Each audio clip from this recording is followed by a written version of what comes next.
Hey guys, what's up? It's Tristan.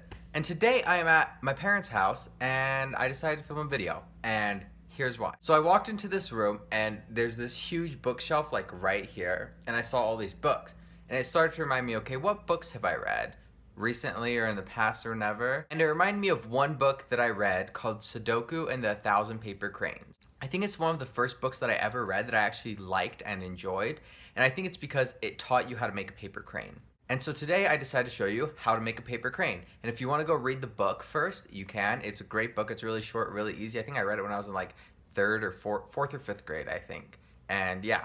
Okay, so what you're gonna need is a piece of paper. If you have a perfectly square piece of paper, then that's all you'll need.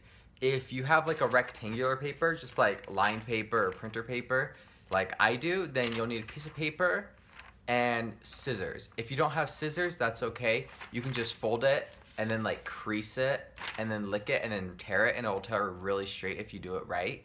And that's what I always do. You can always do this when you're like sitting in class bored, or okay, actually you should probably pay attention, but you know, if you're not gonna pay attention anyways, you can do this while you're in class anywhere. So I'm gonna take this piece of paper and I'm gonna cut it on this red line just so I can get rid of these holes that are on the side. And I'll probably go almost, yeah, that's about halfway. And now I can just finish it off. Doesn't need to be straight on that. So I'm folding it so it makes a nice little crease like that. And now, if I cut off this bottom bit right here, it'll make a square. See, look, square. And you want to make sure all the creases are really tight. That way, your crane looks the best. Okay, I haven't done this in probably like 3 years, 2 years maybe. I'm not sure really. So we'll see if I can remember it. So I think what you got to do next is you want to fold it again the opposite way so that each point is like touching each other. So like these points touch and then these 2 points touch. And the next thing you do is you fold it in half. So you get the corners to touch. Oh, you want to make sure it's really straight so that it turns out the best that it can. Okay, and then you want to fold the other way in half so the corners touch. That way it'll be folded in half every way possible. So like this, it can go boom, boom, boom, and that way too. Okay. Then what you want to do is you want to grab it like this in half and you kind of push it in. It's easiest if you grab it from these top two, and if you made your creases really good, it'll fold in half. So you see what I did there? Grab these and you push it. That side comes out and that side comes out too. And then you bring that crease down and you make it that. So now you have a smaller square, but it opens up on each side. So it's more, if you look at it from that way, it's like a plus there. And so you gotta make a plus square like that. And then you wanna fold it every way to make sure there's a crease on every side, and then it'll be really good.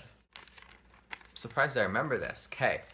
Then you take one side and it doesn't matter what side you pick, any of the sides will work. That side, this side, see this side. And what you do is you fold these sides in like that.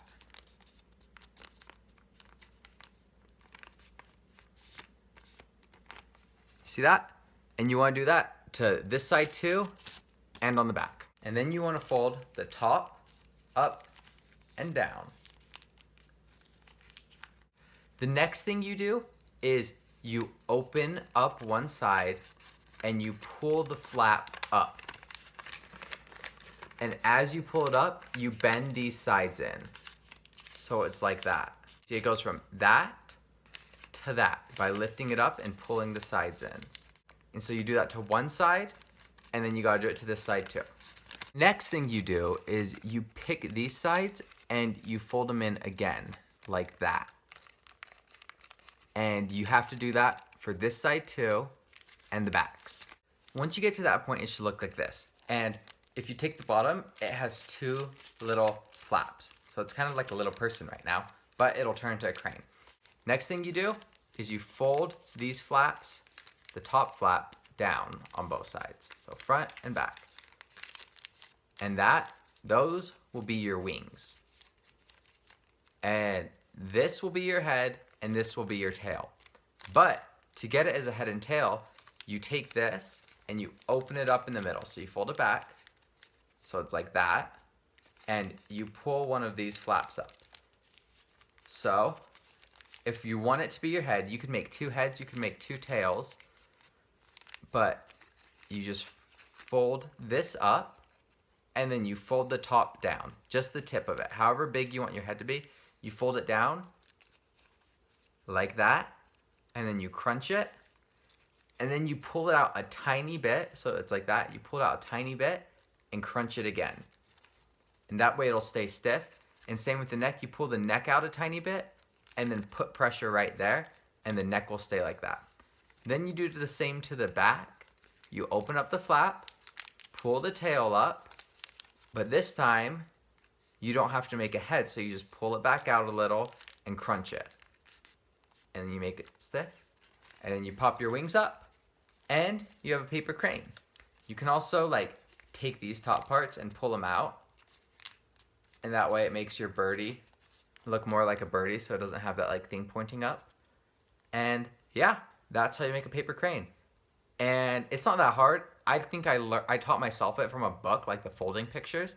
And after that, I only had to look at the book probably like 1 or 2 more times, and then I've made these. I've remembered it for my whole life. And I think I've made over 100 of these probably. I've made a lot of them because whenever I'm like bored sitting somewhere and I have a piece of paper, I'll just be like, oh, let's make a paper crane because it's something to do and keep my mind occupied. But yeah, don't worry if yours didn't turn out that great. Like this one wasn't the best, but you'll get better at it. Well, I hope you guys liked this video. If you did, give it a big thumbs up. Leave a comment down below. Let's chat. Also, you can follow me on Twitter. Links are down below. Already subscribe for weekly videos, and I will see ya next time.